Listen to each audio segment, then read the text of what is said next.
छात्राएं शिक्षा मांग रही हैं, मगर शिक्षा का प्रबंध सरकार नहीं कर पा रही। तो दोनों तरफ से ये आक्रोश का परिणाम है ये जो प्रदर्शन, ये जो हड़ताल है। तो जब तक इस कॉलेज को सरकारी नहीं बनाया जाता तब तक ये लड़ाई रहेगी। हम ये चाहते हैं कि इस संस्था को सरकार हैंड ओवर करे।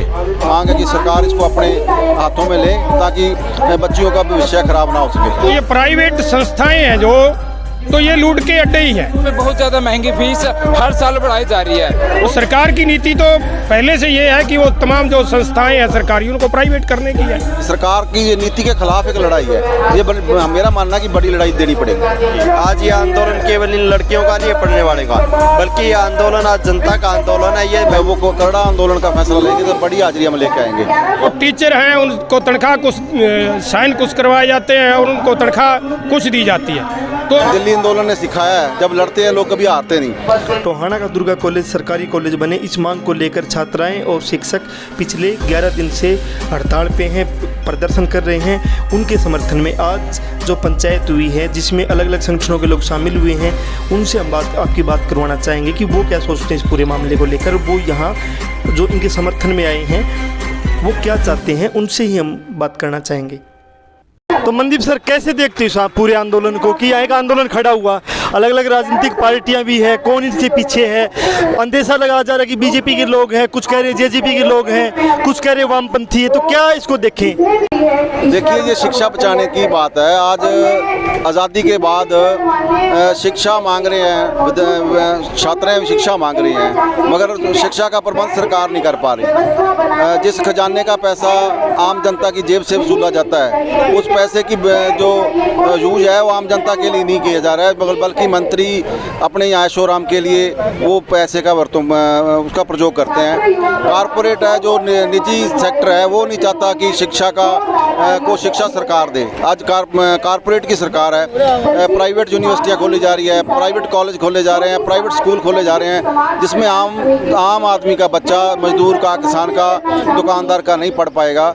इसलिए शिक्षा को बचाने की एक लड़ाई है।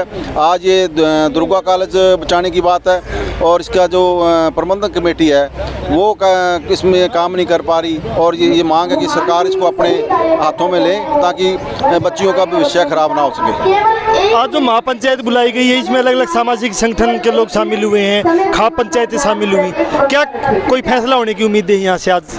देखिए, ये कमेटी तो वही फैसला करेगी। क्या हम तो हमारे संगठन पगड़ी समाज जट्टा किसान संघर्ष समिति हरियाणा से उस कमेटी को जो विश्वास दिलाएंगे, यदि वो करड़ा आंदोलन का फैसला लेंगे तो बड़ी हाजिरी हम लेके आएंगे, और हम इसको बल्कि तरीके से आंदोलन लड़ना चाहते हैं। मतलब ऐसा नहीं कोई एक दिन का ये आंदोलन नहीं है, ये नीति इतनी जल्दी सरकार मानने वाली नहीं है, ये भी पता है हमारे को। सरकार तो खुद प्राइवेटाइजेशन की नीति पे काम कर रही है, चाहे उस न्यू एजुकेशन पॉलिसी की बात हो, और यहाँ मांग है कि प्राइवेट को सरकारी किया जाए। वही मैं पहले बात कह चुका हूँ भी, वो तो कॉर्पोरेट के निजी सेक्टर के दबाव में काम कर रही है सरकार।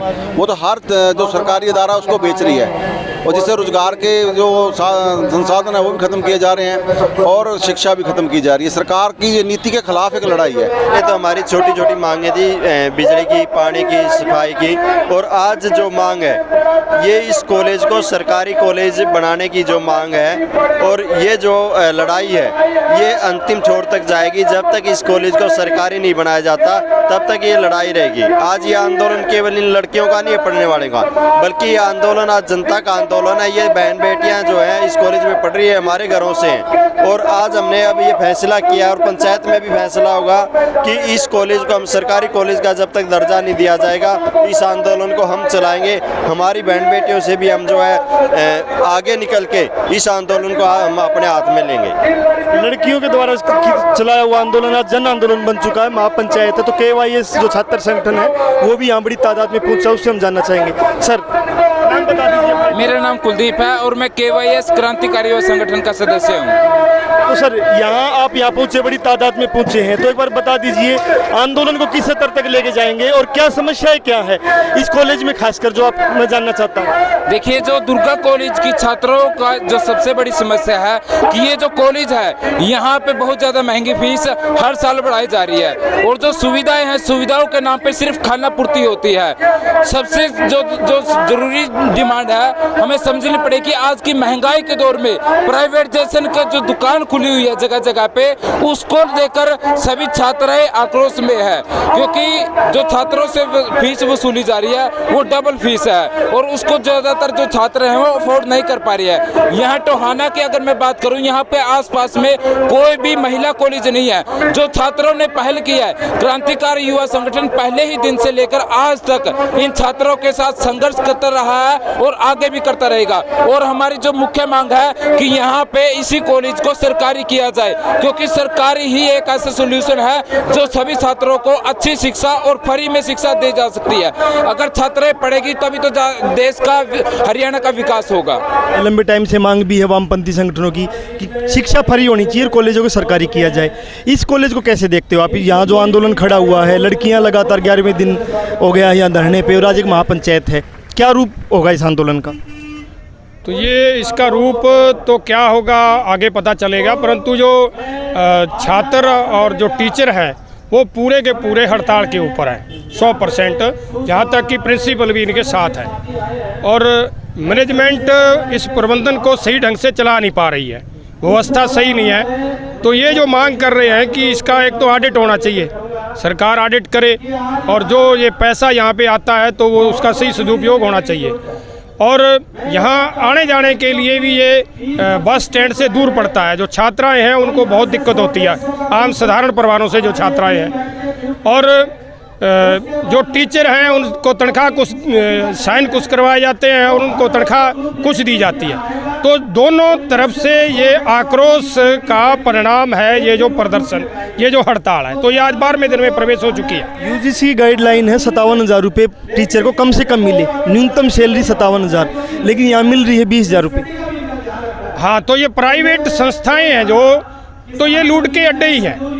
मतलब कहीं भी जो इतनी संस्थाएं हैं ये प्राइवेट साइन जो न्यूनतम वेतन है उसके ऊपर ही करवाते हैं और वेतन जो है ये मर्जी से देते हैं, वापस निकलवा लेते हैं इनसे, नहीं तो बाहर निकालने का डर भी ये दिखाते रहते हैं। और सरकार की नीति तो पहले से ये है कि वो तमाम जो संस्थाएं हैं सरकारी उनको प्राइवेट करने की है, परंतु जहां जनता ने प्रतिरोध किया है, विरोध किया है, तो सरकार की नीति भी सरकार को वापस लेनी पड़ी है।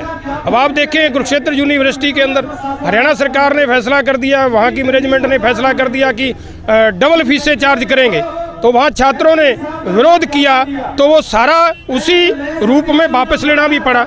और ये भी कोई बड़ी बात नहीं है कि यहाँ भी सरकार जब अपनी नीति के खिलाफ जाके भी फैसला ले सकती है और ये प्रतिरोध जो है आने वाले समय में और तीखा होगा। आंदोलन कहाँ तक जाएगा ये जानना है कि लोगों यहाँ, मुझे अब जब हम आए तो हमने बातचीत की लोगों से, तो ऐसा लग रहा था शहर में भी कि ये जातीय ध्रुवीकरण न हो जाए इस आंदोलन के बाद, तो उसको कैसे रोकोगे? नहीं, जातीय ध्रुवीकरण नहीं होगा, क्योंकि छात्राओं का आंदोलन है, टीचर का आंदोलन है।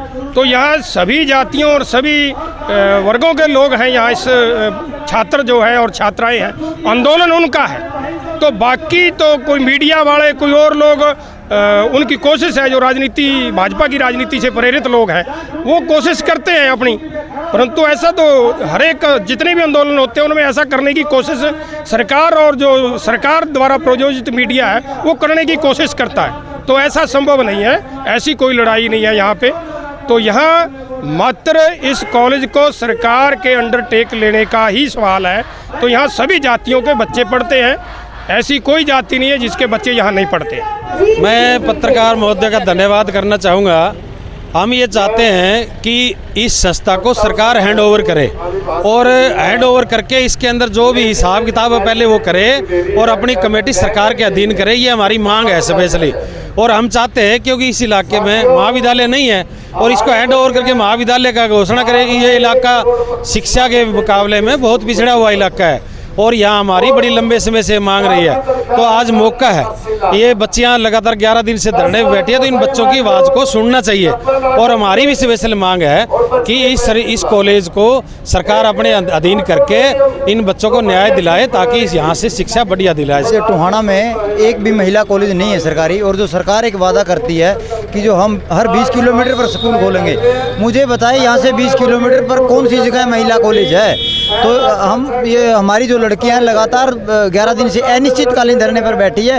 उससे पहले भी इन्होंने लगातार ज्ञापन के माध्यम से, एसडीएम के माध्यम से सरकार को चेताया था, कैबिनेट मंत्री को ज्ञापन दिया था, सुभाष बराला को ज्ञापन दिया था। सरकार एक तरफ बड़ी बड़ी बातें करती है, बेटी बचाओ बेटी पढ़ाओ का नारा देती है। आज बताए सरकार का नुमाइंदा लगातार 11 दिन से हमारी बहनें इस सड़क पर तपती हुई गर्मी के अंदर बैठने पर मजबूर हुई है और सरकार का एक भी नुमाइंदा यहाँ पर नहीं आया, बल्कि यहाँ से उन्हें आना होता है तो रास्ता बदल के वो कहीं और से जाते हैं।